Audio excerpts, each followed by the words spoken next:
Hey everyone, welcome back to Till the Wheels Fall Off. I'm Paige. I know you weren't expecting my voice today. Usually Matt does the Monday episodes, but he was unable to record new content for this week due to lifing. So we decided to re-release an episode we did back in 2023 called If You Were Sent This, Please Listen. This episode was created for spouses and partners of those struggling with addiction or alcoholism to send to their partner.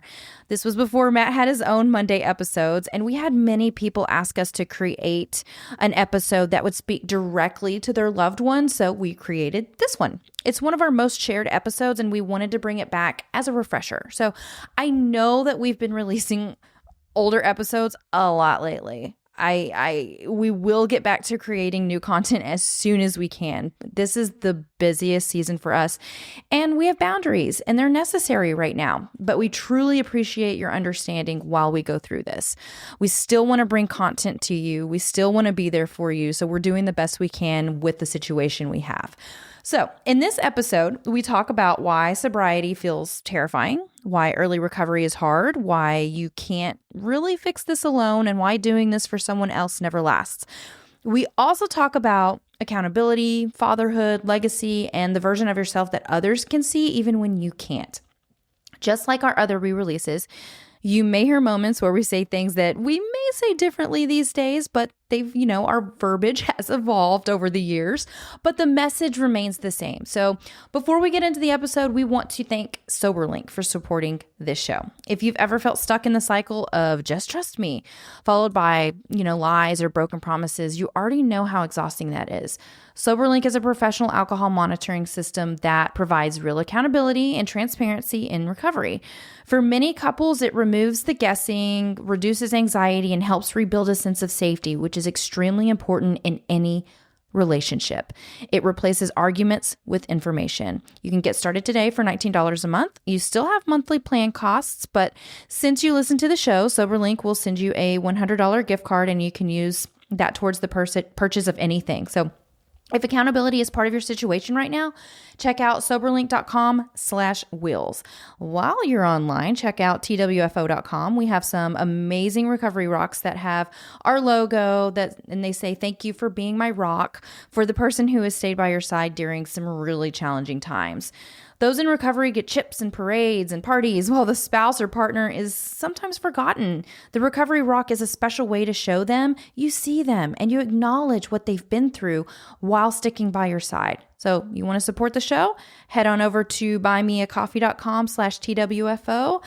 If the Recovery Rock isn't for you, but you still want to support us, you can go there as well. Thank you so much for being a listener. Let's go ahead and get into this episode.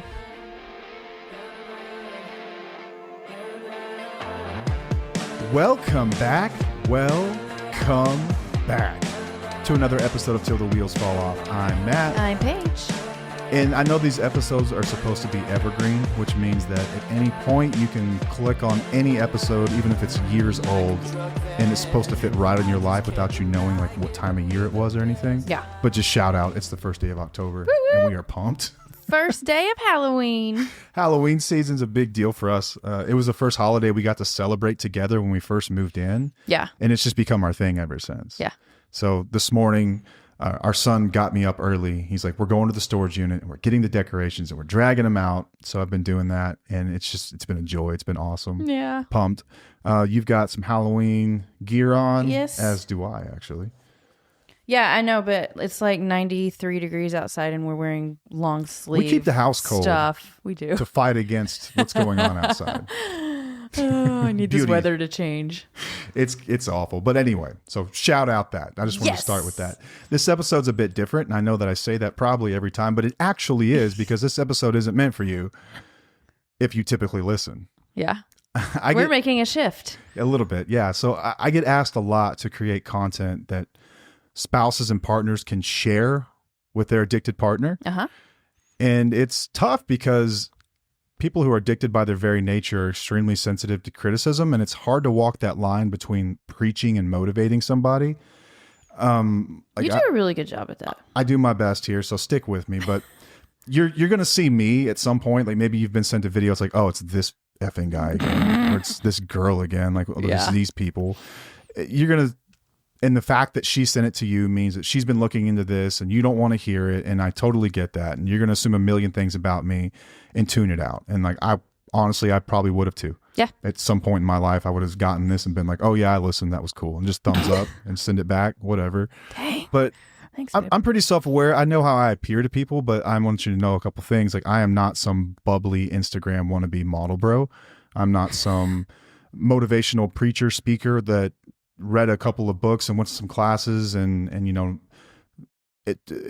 invested in the art of like motivating people. I'm none of those things. I am an ex-drug addict and alcoholic. And I'm not trying to sell you anything. I'm a hope dealer. That's what I am if I'm anything. I'm not trying to convert you to any religion or any program. All I'm doing is sharing my experience. And if it resonates with you, maybe you can see for 1 second that we are not too different. And that maybe you can see that if I did it, you could do it too. Why not me? It's a beautiful thought, isn't it? Yep. Why not me? If this jackwagon did it, then maybe I could too. But I understand the hesitancy. I understand what's going on at this point in your life. There's a lot of fear wrapped up that a lot of people don't discuss around sobriety.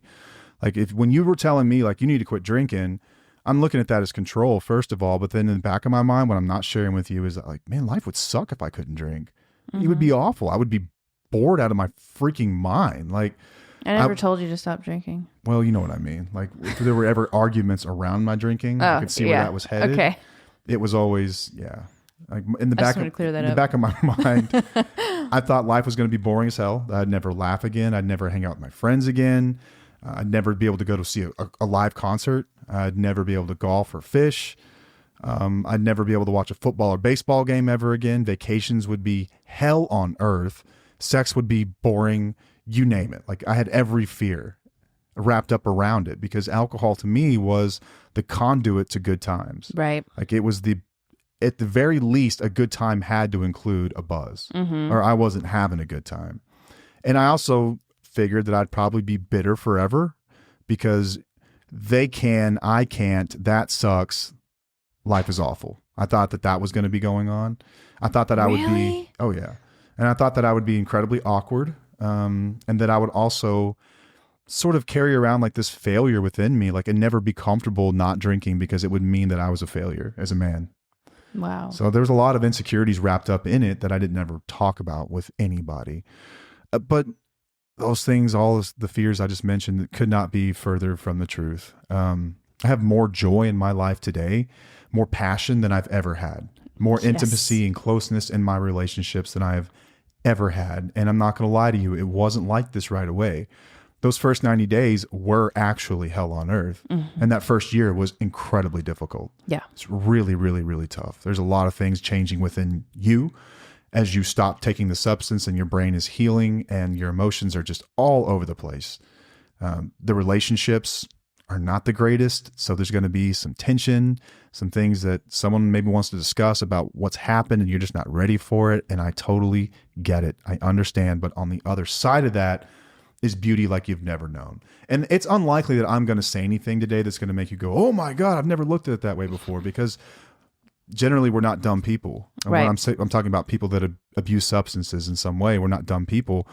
I've met doctors, lawyers, judges, pilots, academics, PhDs, master level people, like master's degrees, right. CEOs, VPs, politicians. I mean, you name it. It affects everyone. It does not discriminate. But I've never met anyone that was too dumb to get sober. But I've met more people than I can count that were too smart to get sober. Yeah. They're like, no, dude, you don't get me. I'm smart. I can figure this out. I got it. So just listen for just a moment as I kind of walk through this stuff. And I promise you it'll be worth your time at the end. If anything, it will have given you some perspective that you didn't have before. This last year, my wife and I have learned a lot about your partner. A ton, actually. We started our journey together 22 years ago. We've been together since we were 14 years old. I think it's 22 years. I always lose tracks. 22 or 23. I think it's 20. I think it's 22. It's I've said 23 before, but it's up there. And I was a big opiate guy. That was my big one. Opiate pain pills and alcohol. And then I did a lot of stuff on the side too. I would smoke weed. I would take Adderall. I would mix in some benzos and some other things, but for the most part, it was those two. It was opiates and alcohol for 10 years in our relationship. And I hid this from her. She didn't really know what I was up to. I mean, you suspected something's up because this guy is a maniac. Yeah. He's unstable. He's all over the place. Like intimacy. And I don't just mean sexual intimacy. I mean like closeness within the relationship was gone. Mm-hmm. We were just roommates at one point. Mm-hmm. And life was, it was just not what I remember looking in the mirror one day. I was like, this is not what I had intended. Yeah. I always thought that I would grow out of it. I always thought there'd be some event that occurred in my life that got me sober. And all those events came and went and nothing ever changed. Like graduating college didn't do it. Getting married didn't do it. Having kids didn't do it. You know, starting new companies, all this stuff, like these big events that you would think would be life-changing. Like in the moment, I'm a little excited about it, but then nothing changes. I'm still the same guy. I'm watching life pass me by. And I had this moment suddenly where I was like, I can't be doing this anymore. Checked into a treatment center. Then in the last 10 years, I've been sober and we have been working through a lot of the stuff that we went through. There's so much trauma that takes place inside of a relationship when you're on drugs and alcohol all the time that we don't realize. And so we've spent the last year talking with your spouses and having them share their experiences, stuff that when I was in your position, I didn't know was going on. I had no clue. I was just unaware. Yeah. I was unaware that I was causing damage to anybody. But I want you to know something is that your partner loves you dearly and you don't deserve it. Based on what I've heard. And that's grace. And that's a beautiful thing. Yeah. So it's not done. There's still a chance. I hope that someone hears that and goes, okay, so what do I need to do? Yeah. And so that's where we can get started. I just want to let you know that you've got someone amazing that sent this to you. And I also know that all the stuff that goes on behind the scenes takes a toll, and your good credit does have an expiration date. It has an expiration date. Yep. So I didn't make this up. I actually got this from a doctor friend of mine, a medical doctor. He said he would spend years and years and years with patients who had some kind of, usually it was heart troubles. I think that he did a lot of cardio type stuff, cardiovascular stuff. And he would tell them, he would look at their blood work and be like, oh my God, this guy's like a walking ball of cholesterol. His blood pressure's through the roof. He's 100 pounds overweight. And he would tell them, you need to lose weight or else you're going to die. And people would just kind of look at you and like, I know.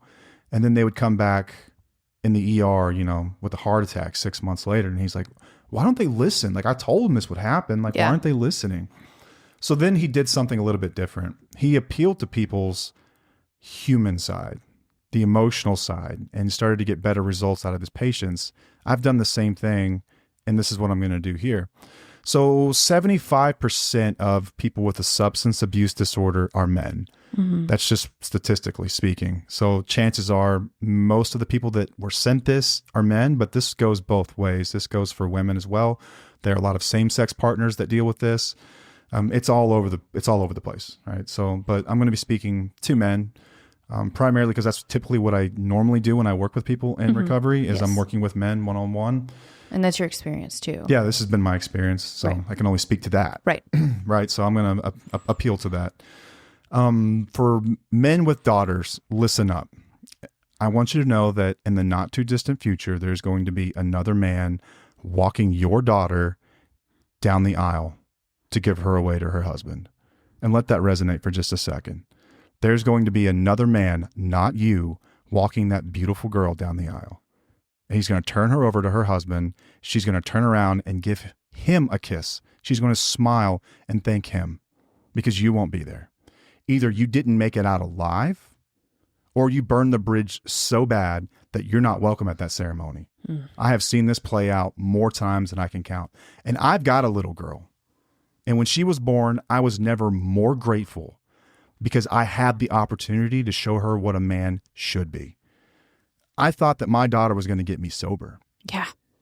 I thought that when she was born, that was going to be the thing that rocketed me into the next dimension and I would start living the life that I always intended. But when she was born, I don't need to tell you how stressful kids are. Yeah. You're going to sleep less than ever. It's going to be incredibly mad around the house and you're probably going to use more, which is what I did. Yeah, that was our most difficult year. Oh, it was horrible. My use was all time bad. But when she was born, I remember looking at her And there's a picture of this, of me staring at her and she's staring back at me. And we both have the same smile on our faces. Just alike. And I'm just like, man, this is an opportunity for me to show, to impact a life, to change a life, to show her she doesn't have to tolerate BS off of anybody, that she can do anything she wants in this world. Yep. That was going to be my opportunity. As a father, that is such an opportunity and a responsibility that we carry. So if you've got a little girl, this should hit. You've got an opportunity to model the qualities that one day she will look for in her partner. Yeah. So you get a chance to be soft when needed, and you get a chance to be hard at other times, and show her when each of those is appropriate. You get to validate her feelings and let her know that she's safe when she's hurting. And you get to show her how not to take shit off of anybody that doesn't think she can do things that quote unquote women aren't supposed to do. But I want guys to realize that if you've got a little girl around the house, she is watching the way that you interact with her mother. 100%. She is watching that as the example. And you're lying to yourself if you think that alcohol isn't affecting your presence and the way that you show up. Yeah. So maybe you can look at your use and say, well, it's not that bad. I'm not always drunk. But are you your best? Are you your absolute best at all times? No. Factually, no. Objectively, no. You are not. You're not your best. You're just not. And I know how that feels to hear that, because I was pretty convinced I was great at what I did when I was drinking. But on the other side of it, I can tell you that I'm not my best. Yeah. So it is a huge responsibility within the relationship you have with your partner. That's the example that she will see, your daughter will see. When she sees how you talk and how you fight, that's maybe the most important. What are fights like? Like my wife and I, we have some heated arguments at times, but the way that we handle it, we don't throw things, we don't cuss at each other, we don't call each other nasty names, we don't belittle each other, it doesn't get physical. We handle things like adults and we make apologies, and the kids see that stuff. We model healthy behaviors. That's the responsibility of being a father. That's what being a man is about if you've got a daughter in your house. And for those of you with sons, let's say that you've just got a house full of sons, and God bless if you do. It's probably it's probably a circus. Man, when they're little, our son had a friend over last night, and like, it's the most, they're so disgusting. They're so disgusting. They are gross. They will fart on each other and Yes. just think that is the funniest thing. And they like twerk and stuff. Like, they'll just like twerk around the house. They're a mess. When they're little, they are such a mess, man. But it's fun though. They're amazing. They're amazing. Embracing every moment. I want you to know that as men in general, we are falling behind. This includes young boys. These are just facts. Mm-hmm. In school, the professional world, economically, socially, you name it. Being a man isn't just about going to the factory with a lunch pail anymore and then coming back home to crack a beer and your wife in her, 1950s apron ask you how your day was. That doesn't fly anymore. That sailed long ago. Here's the problem. We didn't get the memo. Yeah.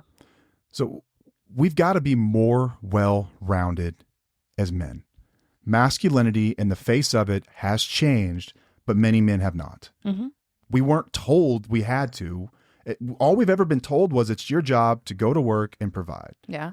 It was never really explained to us. Hey, things have changed a little bit. Well, I don't know. Women are challenging y'all now. Well, yeah, but as men, we're not having these real conversations about what it is to be a man, what it is to be masculine.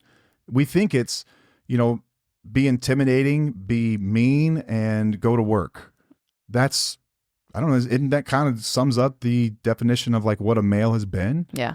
Like Pretty aggressiveness, risk-taking behaviors, and provide. Yeah. But it's so much more than that. Mm-hmm. Like, be well-rounded. Be able to lift weights, read books, know about great poetry, have a killer instinct in business, show up authentically, validate and empathize with the feelings of others, and be able to defend yourself and your family when needed all at once. Yes. That encompasses what we're looking for today. This is what's required of men today.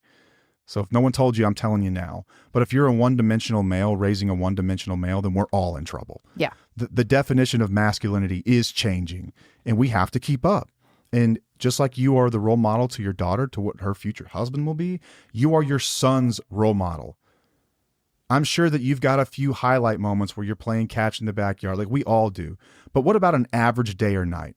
What about the fights where you come home and you've had one too many and something gets thrown, or you scream, or you lose your mind, or you're short-tempered? They remember that stuff a lot more than they do playing catch with you out back. Yeah. That's the stuff That they makes remember. an impact They on remember them. the lying, the cheating, the dishonesty, all that stuff. They will model that behavior. Yep. Little kids are sponges. Yes. They're That's how they sponges. learn, is by watching others. Yeah. I mean, it's just such a responsibility if you've got kids involved. And think about what Mama Bear's doing when she's seeing all this going on. She's got to protect her cubs, Amen. which generally means getting away from guys like me. Mm-hmm. And it's unfortunate. They don't want to do that. But if you leave someone with no choice, eventually they're going to have to do what they have to do. Yep.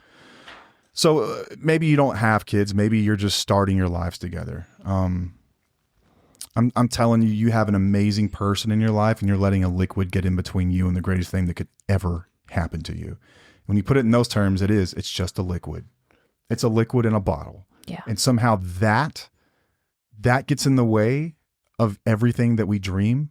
That gets in the way of the things that we wanted to do when we were little kids growing up. At some point, a little liquid, but it's heavier than that, man. And I know it's tough for spouses to hear that, but like, I'm here as an advocate for spouses and partners, but I'm also going to advocate what it's like to be an alcoholic or an addict for a moment, because it ain't easy. It ain't just a liquid. It's so much more than that. At some point, I just didn't feel comfortable in my skin, and I realized that if I drank alcohol, all the stress would just melt away. If I took a drug, all the stress would just melt away. And I felt like $1 million. I could handle any problems. Stuff just kind of rolled off my shoulders. Man, it was easy. And like those first, I don't know, dozen or so times, it worked and I didn't have any consequences. I was like, I'll just do this from now on. Like, this is simple. I see everyone else doing it. What's the problem? Because drinking it's become so acceptable. It's become so freaking acceptable just to come home. Well, it's like that's how people, they've had a really stressful job. They come home and that's what they do. Yeah. It's just to decompress. Man, and it gets hooks in you, and then it becomes a behavior, and then it becomes an impulse, and then it becomes compulsive where you can't even control it anymore. Yeah. And it's all bets are off. It's so much more than just a liquid. It's not just the liquid. It's what the liquid does to us when we get it in our bodies. And for me, it was the only way I felt safe. The thing I liked most about drugs and alcohol, I don't think I've ever said this out loud, is that the guarantee of it all. I love that no matter what happened that day, inside of that bottle was a guarantee that I would feel exactly how I wanted to feel. Yeah. I couldn't control the world on an average day. I couldn't control that, some of my customers were going to say, get out of here. I don't want anything to do with you anymore. Now I got tough decisions to make. I couldn't control the fact that, someone got in an accident and it made me an hour and a half late and made me look like an idiot. Like that stuff, in each of those events leaves feelings that I didn't really know how to deal with. The stress, the anxiety and all that stuff, man. But if I got drunk, I knew exactly how I'd feel. And it was exactly what I was after. Just numb to it all. Nice and easy going. I'm happy now. I loved the guarantee of it all. I loved that. If there was a pill they sold that would just guarantee easy emotions, I would have done that. But it just happened to be alcohol. Yeah. But anyway, if you're just starting your lives together, that was kind of our story. So I started using before kids, and then used for a short period of time with our daughter. She was 9 months old when I finally got sober. Yeah. So I've had over 10 years now, and in that time, my wife and I have become as close as two people can possibly be. Like, she is my ride or die, and she would do anything for me. I mean, anything. But I almost lost it all. I was taking, on an average day, 20 pills per day just to get by. And that's not to like have a great time and nod off and, look high. That's just to get by so I didn't get sick. 60 pills on a bad day, drinking daily, smoking. And at one point, I think you thought that I was the man that you had always dreamed of. And then something happened and suddenly now it's your worst nightmare. Yeah.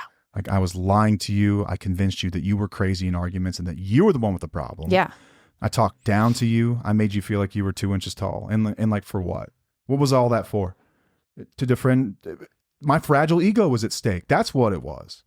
I couldn't possibly be wrong. I couldn't be the problem, because that means I have to look at myself for a second, and I can't point out your faults. I have to just look at my own in a vacuum and say, what's going on with me? That's a scary thing to do. Yeah. And like I said, like, as men generally, or anyone who's masculine, you don't We're not taught how to do this stuff. Like, I'm not saying it's an excuse, but consider the fact that we've never really been taught how to do this. Yeah. Like, we were taught by a generation that literally told us to rub dirt on it, get over it. Yeah. Like, from a very young age, I was smacked for crying. Right. Like, that's how we dealt with stuff. You know, that's how we dealt with stuff. If you get hit harder, I'll give you something to cry about. Yeah. These are things we say to little boys. And that stuff, we grew up to be men. Some of that stuff has a place. Don't get me wrong. Like, I'm not totally like, oh, you poor baby. Like, my son stubbed his toe the other night. Came downstairs limping like Kerry Strug in the 1996 Olympics. Like, his foot was about to fall off. And I was like, bro, you don't have to suck it up a little bit. I know that hurts, but we don't need the theatrics. Right. And he kind of looked at me like, what? I'm like, yeah, get upstairs. You're fine. There's a balance. There is. But I mean, but this is how we were treated all the time. Right. You know, all the time. Yeah. It was just, yeah. Anything in one extreme or the other is not good. Yeah. But anyway, I was defending my fragile ego anytime I was acting like a fool. And I couldn't look my own actions in the face. I couldn't look myself in the mirror for what I really was. I was everything I swore I would never be at one point. And I realized that, like, in one of my lucid moments, I'm like, oh, crap. And then I realized that you weren't trying to control my life. You were trying to save it. Yep. I'm not saying that you didn't have things to work on. Yeah. And like, that's the biggest backlash I get from people who are in addiction when their spouses are telling them, like, you need to stop this. The first thing they do is tell them, you're just as bad. You do this, you yell, you're unstable, you're depressed, you've got your own stuff. And sometimes they'll go as far as to say, you're the reason I do all this stuff. Man, bullshit. Bull. Like, stop. No, that's not true. And we both know that. Yeah. You are not that flexible. You know what I mean? Like, you are not that moldable. Yeah. Like, these are people. I know you're strong people. We are strong people. And we go to the beat of our own drum typically. Like, those are convenient excuses when you want to get someone off your back, but that's not the truth. I know that you did have things to work on. Yeah. But they paled in comparison to what I had to work on. I mean, it was tiny. Yeah. Your stuff was tiny. Yeah. And to be honest, I caused a lot of the stuff in you that I had problems with. Right. Like, oh, you're always depressed. Well, why do you think that is, smartass? You know, could it be? Yeah. Yeah, it was because of me. we had a very unstable life. So yeah. Yeah, like, why are you so sensitive? You're always crying. Could it be because you snap and throw things and scream at me a lot? Yeah. And tell me that I'm wrong all the time. Yeah, and then I'm telling you that if you need to fix that stuff, and I'm not moving until you move. It doesn't work that way. In recovery, one of the most valuable things I learned to do is just look at my side of the street. Stop worrying about my neighbor's grass and what his house looked like and just worry about mine. Such good advice. What's going on in my life that I can change today? And what you'll come to see is that a lot of people you have problems with around you suddenly get better as soon as you do, which is a tongue-in-cheek way of saying that we were the problem all along. Yeah. I hear that all the time. It's like, dude, my wife is like, she's getting better. Like, my boss is nicer. Like, everything's better. I'm like, oh, that's fun. That's funny, isn't it? What's that common denominator there? I think that's something. But it's true. I'm not saying that other people don't have stuff they need to work on, but I'm tired of the poor me syndrome, the PMS. Yes. I don't know who said it, but I love that. I do too. The poor me syndrome, poor me. Like, your partner's challenging you to be a better man because she sees something in you that you can't even see in yourself right now. Think of her like a baseball scout that's on some backfield in Iowa and sees the next great thing. And she's like, that one's got potential. I can see it in him. If he would just do X, Y, Z, everything would be right. And she's right. You've got to know that there's benefit in you listening to that message, believing that message, and doing the same thing, because that was my life for a long time. My wife was telling me things like, you're a leader. I'm like, the hell are you talking? I'm not a leader. Yeah. She's like, you're that. Incredible. Like, I could see you speaking to people one day. Like, you're inspirational. Like, I'm like, where are you getting this stuff? You saw it in me. I couldn't see it myself because I didn't have a good self-esteem. No. I didn't feel great about myself. Yeah. You know, I would pretend I did. Like that whole like narcissist persona we put on, but that wasn't real. That's all fake. That's fodder. That's for images and stuff, you know? But deep down, I didn't believe any of that stuff. But that's a gift if someone believes in you. And that's a gift. And she deserves it. She deserves that person. Your kids deserve that person. kids. You deserve that person. That right there. You deserve it. You need to be that person too. Life can get so much better. And I want to get that out there. I generally shy away from saying direct things like this because I never want someone to stumble across our content like their darkest moment and feel like they're left out or that this message was too harsh when they just needed someone to be gentle. But it's like, so be it. Like, I have a little bit of edge in me, and this is just what I believe. This is what I feel. Cancel me, whatever. It just, these are the facts, This right? is authenticity. This is how you roll. These are the facts. So I wanted to cover a handful of things. So anytime I work with someone in sobriety, generally here's how it rolls. I get a text or a DM and it's like, hey, I'm in crisis. I need to talk to somebody. Do you have a moment? I'm like, yeah, I got you. And then it's sort of like the same 10 or 12 things that people will ask about. And so I've kind of gathered them.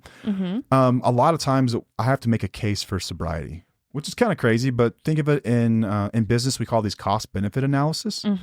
So let's say that you wanted to buy a new software and the new software was $100,000.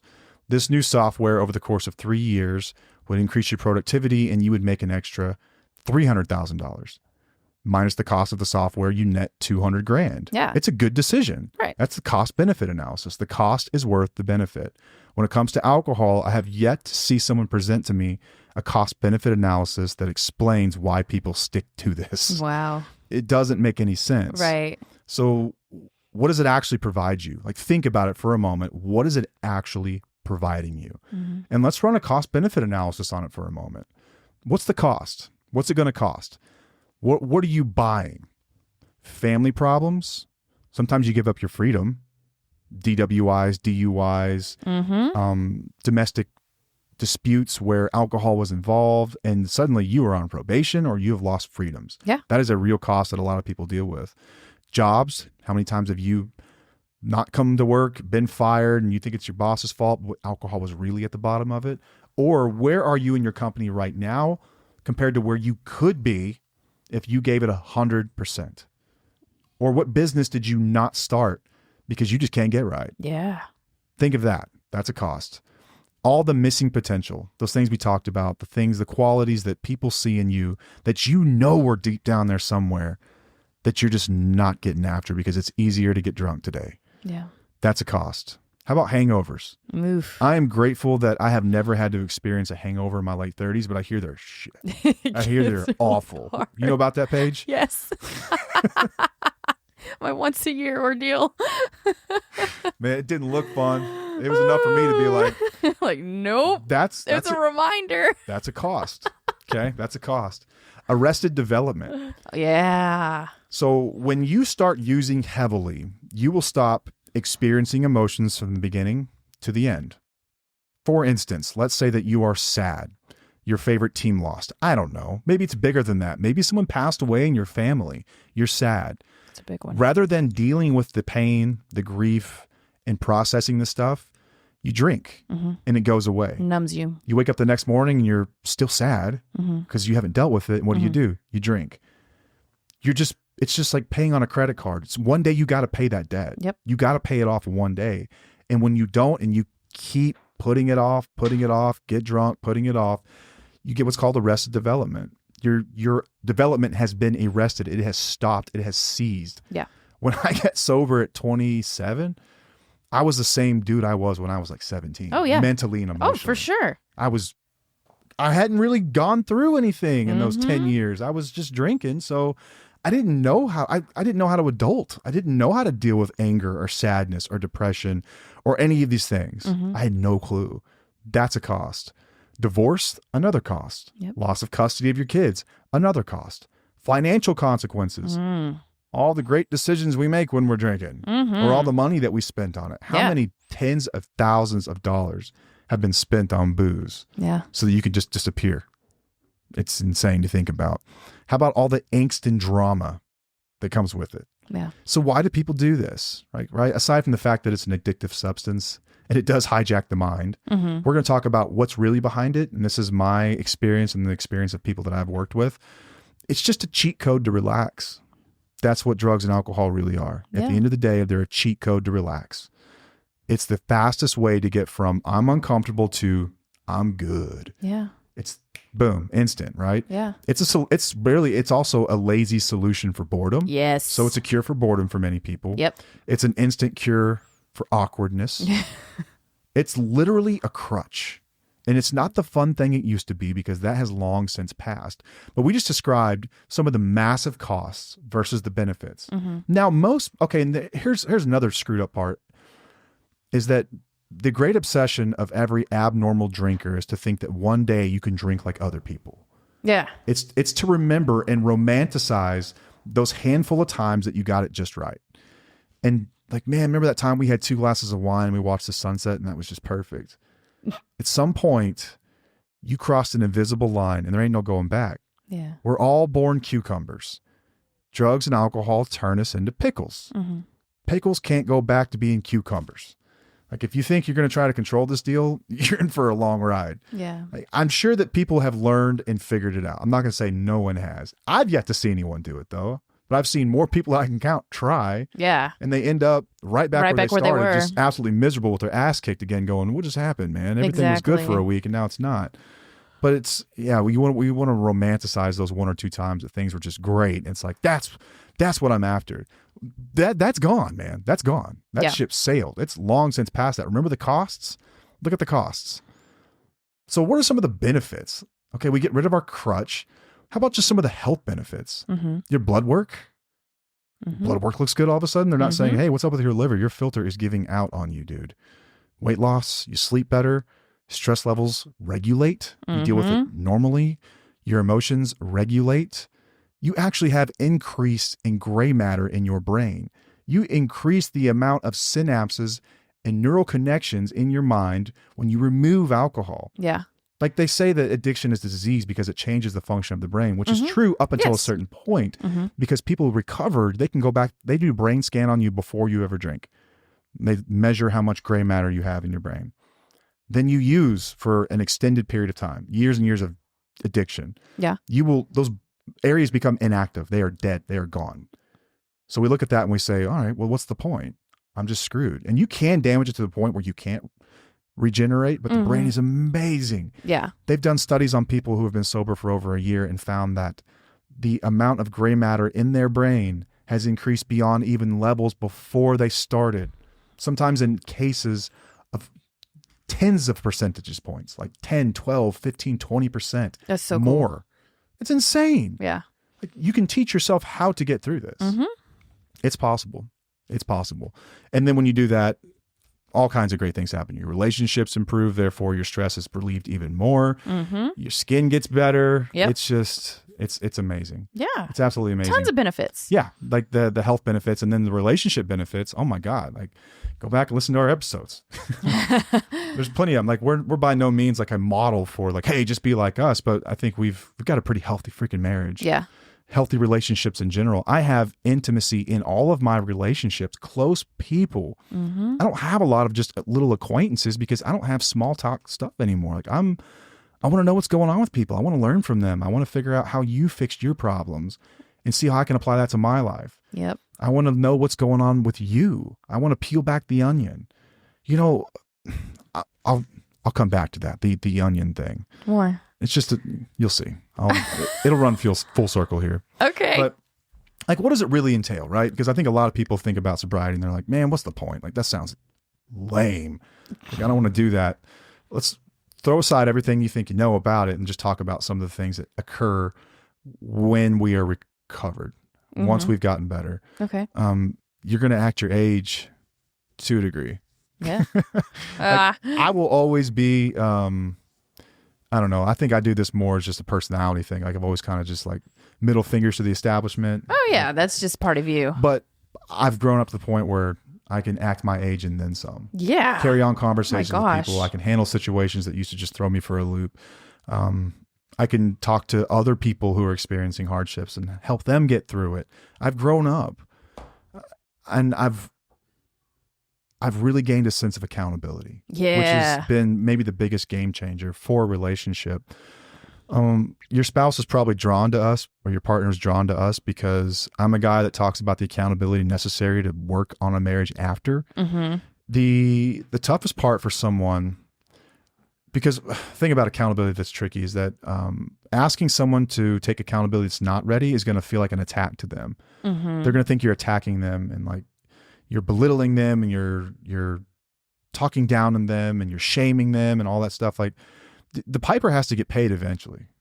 And I've done that now. But in doing that and validating your experiences and taking accountability for them, you can now look yourself in the mirror and be like, I knew I wasn't crazy. Mm-hmm. My gut intuition is correct. And that empowers you. Yep. Which then in turn makes the relationship better. Yeah. So Absolutely. accountability is something I learned through this process. Yeah. How to validate people's emotions. I used to be a fixer. Males are typically like, we're taught to be fixers. If someone has a problem, it's your job to fix it. Mm-hmm. No, it's not. It's not your job to fix every problem. Nope. It's your job to validate people's experiences, though. Mm-hmm. Just let them know that it's okay to have those emotions. It's okay to feel that way. You're safe. I understand. That's all you have to say. Yeah. People are smart. They will figure these things out. And if they want advice, they'll ask for it. Right. They're not. You don't need unsolicited. Then you become like the preacher guy you thought I was. Yeah. You know, I'm not. Yes. I swear. I became honest. Yes. Incredibly honest. Oh my gosh. Just brutally honest. This is just who I am. I'm not going to pretend to do anything. Yeah. I'm just going to be honest. And then I learned to ask for help myself. There were times where I didn't know how to handle a problem. I started asking for help. I looked out for others. I looked out to others and say, hey, you've been through this. How did you do that? And that's so hard to do for us. Mm-hmm. Man, that's hard. We were not taught to do that. Taught to just push that crap down and figure it out. Yeah. We don't ever talk about it unless we're drunk, which is another reason I think a lot of men like that, because it helps open up. But you can do it in other ways. That's true. Some of the challenges that many people encounter in early recovery is that you can't fix all your problems with the same brain that created them. Oh, yeah. Like your best thinking got us here. So we're going to have to take some advice from the outside. Yeah. Which is tough. Like I said, like I just explained why that's tough. And it is tough and there's more than one way to skin this cat, right? Like I'm not sitting here. I personally got sober through a 12-step program, but I've known people that got sober in many other ways. Like there's a new one I'm reading about called rational recovery, which is nothing more than changing your behaviors, understanding that you have an addictive voice that lives within you that wants to drive the behavior of addiction. And it's a matter of identifying that thing, taking new behaviors, and over time you can fix it. There are medical cures, not cures, but there are medical solutions, I guess, treatments for this. Mm-hmm. Naltrexone, Vivitrol, Antabuse are all drugs that can give to alcoholics, drug addicts to control compulsive behavior. Suboxone, methadone, or for opiates. There are ways, right? There are also other programs, Refuge Recovery, Smart Recovery, Life Ring, and I'm forgetting several, but there are a million different ways. You can just run the course of therapy.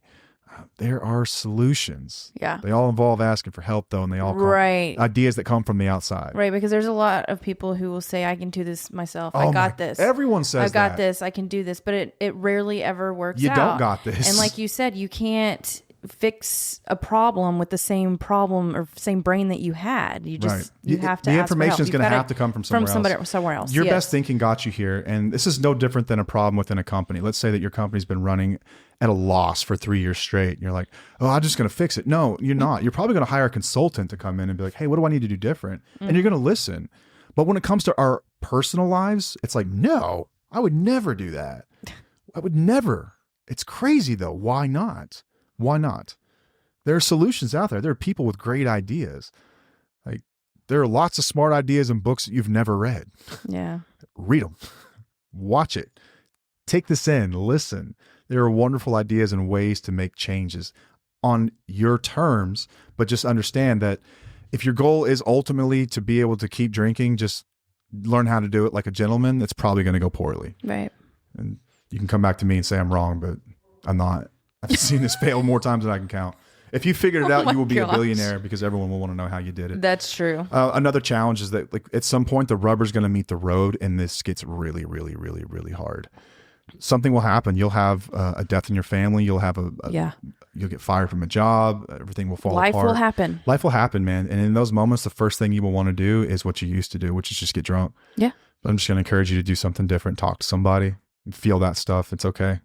Like you have to want it for you as well, which is I think a lot of people get desperate because their spouse is become educated and empowered. And they're like, you know what? I'm not going to do this anymore. And they leave. Yeah. Now they get desperate. I want my wife back. I want my wife back. Okay. What happens if she never comes back? What happens if she never comes back? Well, then I'm probably not going to stay sober. Well, you're doing it for the wrong reasons then. Yep. Because you're never going to do the work required, how hard this stuff is, if it's not for you. And all the things that she saw in you, the incredible person that you are deep down in there, past this addictive personality, can only be found through self-discovery. You can't do it for someone else. It's got to be for you. Another thing I see a lot is the spouse will be drinking. Yeah. It's like when the spouse drinks, it's like, well, you can't do that. Yeah. No, she can. They can. He can. They haven't lost their privilege to chemical peace of mind. Right there. You have. Mm-hmm. Like, Paige drinks like a normal person. Mm-hmm. Like, would you have like a margarita and a half last night? Yes.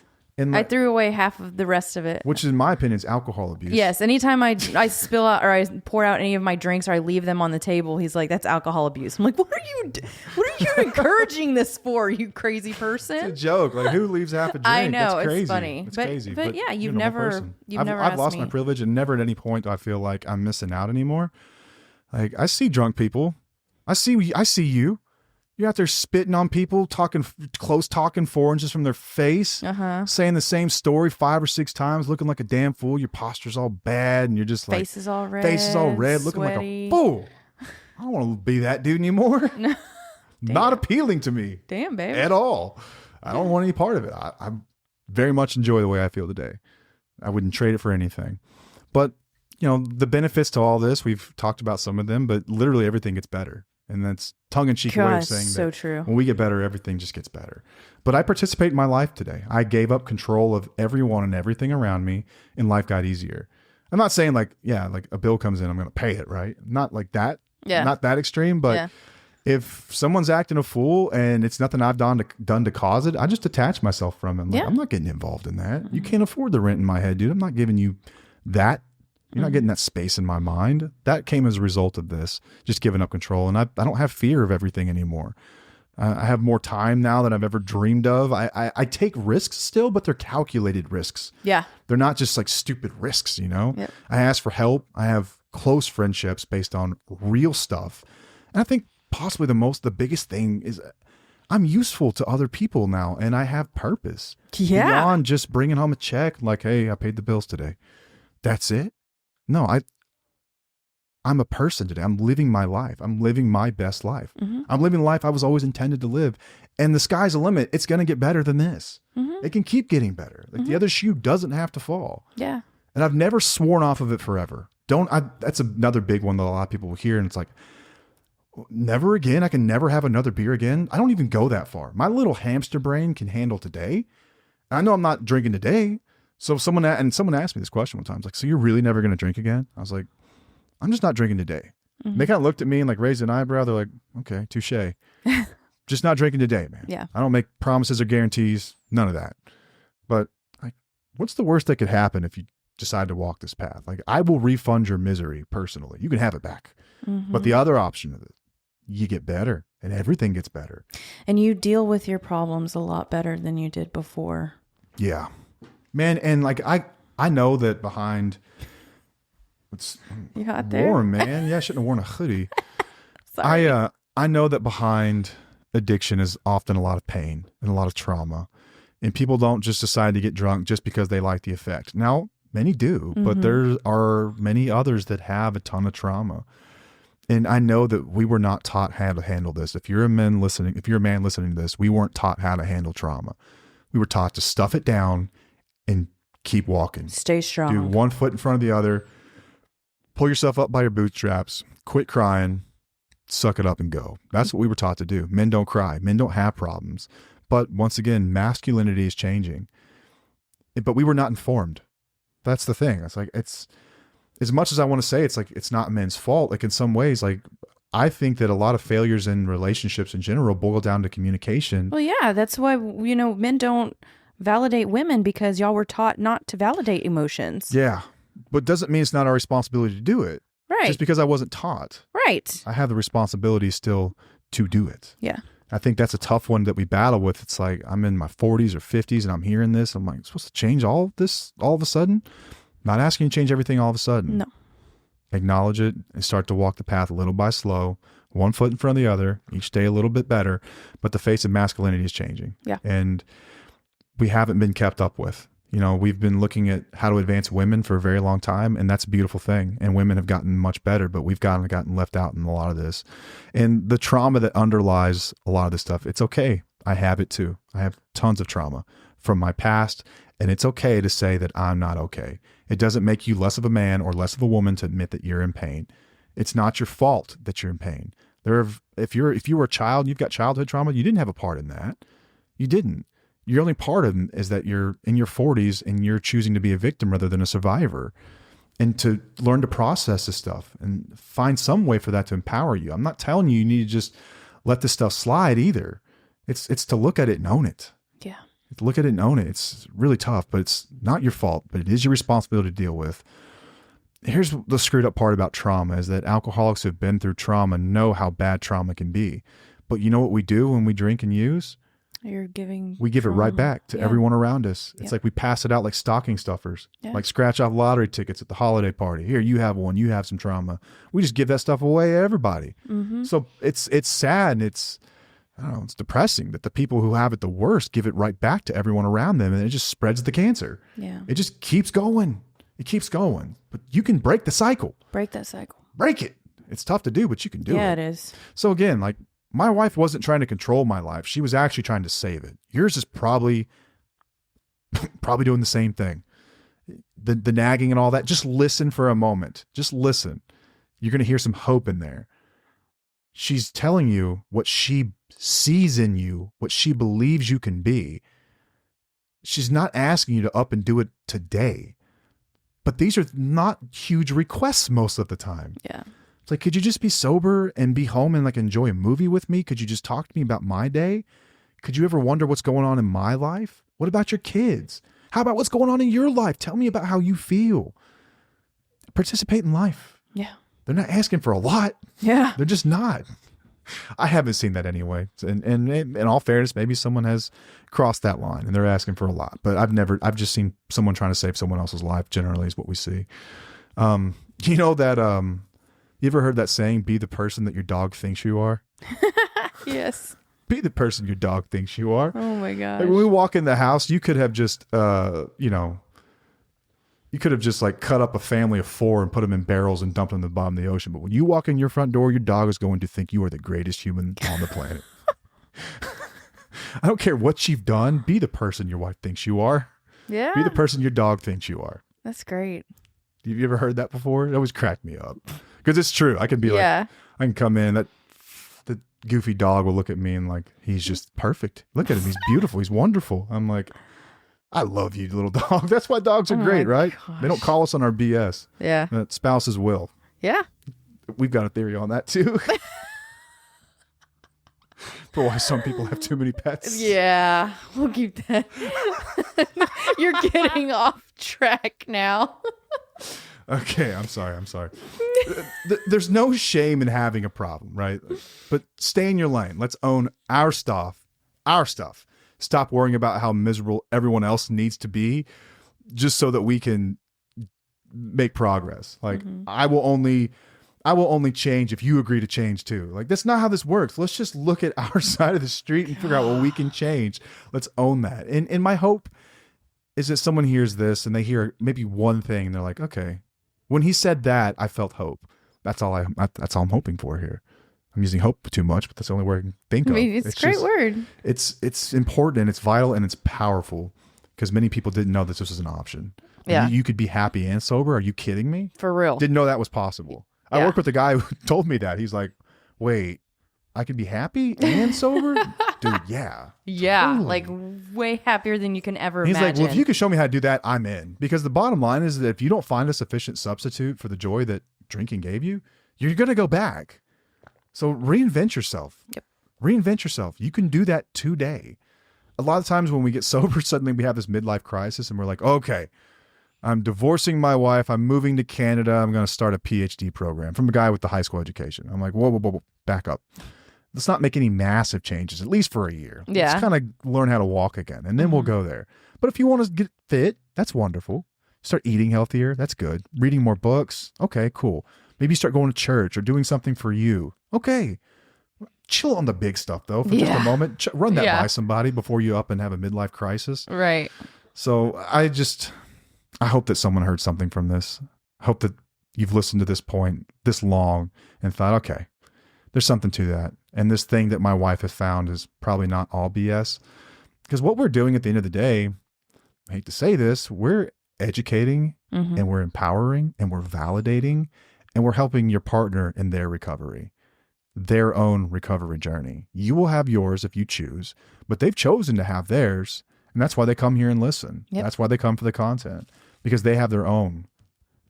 What will happen eventually, I hate to say this, but this is just what typically happens, is education is a powerful thing. And once someone becomes educated, you can't go back. Once you learn certain things, you can't go back. Once they learn that they could be happy without their addiction, which is you, you're on your own. Yep. But you have a chance still if you're listening to this. Yeah. And that's a beautiful thing. It's not too late. Yeah. It's not going to say it's easy. It is incredibly hard. It's going to be the hardest thing you've ever done. But she's going to figure this out. She's going to become empowered enough to say, you know what? I don't have to tolerate this stuff. And you would have missed out on the most amazing relationship that you would have ever had with somebody. It's just not worth it. It's not worth it. And I've seen this a million times when someone gets empowered enough to make the toughest decision of their life. The partner who's being left, the drinker, the drug person who's, I'm going to close this damn thing, person who's taking drugs, drinking is going to blame them. They're going to blame us. Yeah. We got insurance for that, but they're going to blame us. They're going to say, it's your fault. It's all you. I've seen it a million times, but once again, you can't fix your problem with the same mind that created it. And if you do split and you go get in another relationship, you know what's going to happen? Same thing. Or you're going to find someone as sick as you are. Yeah. And then it's like Bonnie and Clyde. Right. You're going to end up shot up on the side of the road somewhere in Louisiana in front of an old 40 Ford or whatever they were driving. That's what happens in those relationships. But it will follow you around. It'll just rinse and repeat. It'll be a cycle of your life. And maybe one day you'll figure it out. Maybe I should have done something about that. So maybe this is the intervention you need to hear something. Maybe this is what you need to hear. Listen, I'm gentle. I walk that line between do no harm and take no shit as best I can. But sometimes you got to let people know what's really at stake here. Yeah. But on the other hand, get deep. That you are loved deeply. There's brilliance within you. Yes. And we can unlock it. You can get better. You can become 10 times better than you ever were. You can be remembered with the legacy of being an incredible person. But if you keep this up, it's not going to happen. It's just not. Yep. It's not. It's going to be an awkward funeral where they're going to beat around the bush and no one talks about what the real problem was. I've been to those too. I've seen more people. I've lost more people from this thing in the 10 years I've been sober than the previous 20 plus years of my life combined in the short 10-year span.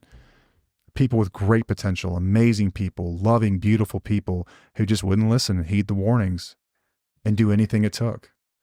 And it breaks my heart that they're not here today. But at the same time, it also, I see that and I'm like, well, it could have been me. I'm just going to work harder. Every time I see that, it's like, it's reassurance that it doesn't get better, man. Just keep going. This thing is like, it's progressive. It gets worse over time. Yeah. Never better. It gets worse. And I just want you to know recovery is possible. And, you know, if you feel like she's nagging and that she's wearing you out and she's right on the money, let's just be real. Like maybe there's some stuff in there that came off a little ugly. I'll give you that. Yeah. Spouses can be really hurtful sometimes. But when you've been backed into a corner and left with no options, you're out of tricks. You just start getting ugly with each other. Yeah. And I know that. I know that stuff hurts. A lot of things have been said on both sides that were not meant, but it's not the end. It doesn't have to be the end. Nope. But if you don't see it that way, then it's going to be their end. They're going to hear something from us or another creator like us. You can't stop education. You can't stop someone that wants to be better. Yeah. They're eventually going to figure it out for themselves. But if you're like me, it's okay. There's millions of us. There's a million more in the ground though.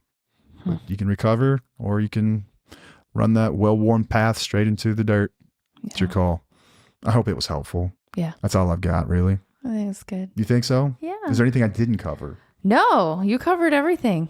Okay. Well. And if I think of anything else, then we'll do. I know it's a bit of a heavy episode. episode, and I hope that someone listened to this all the way through. At least one person did, but it's designed for you to share with somebody in your life who's struggling. And you don't really know how to have that conversation.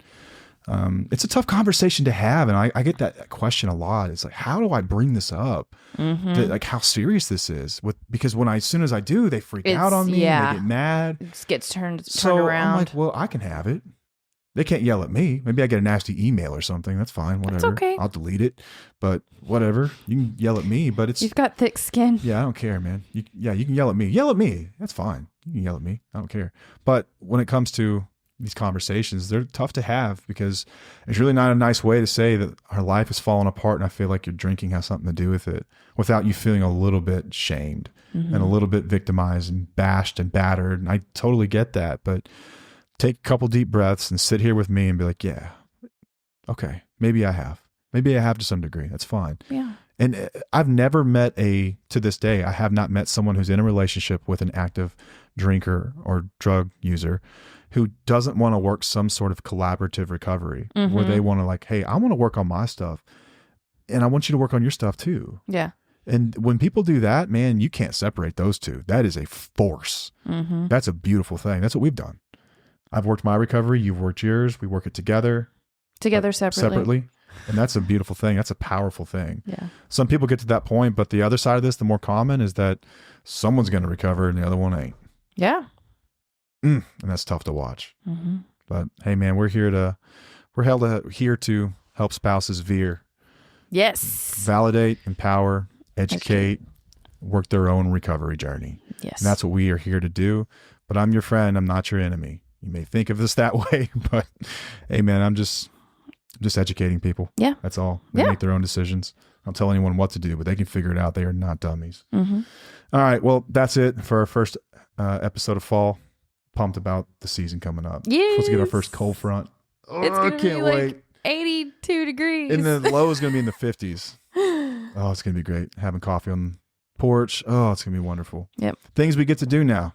Once again, another benefit. Yeah. It's a beautiful life, man. It's out there for you if you want it. Mm-hmm. All right. Well, until next time, I am Matt. I'm Paige. And we'll see you. Bye.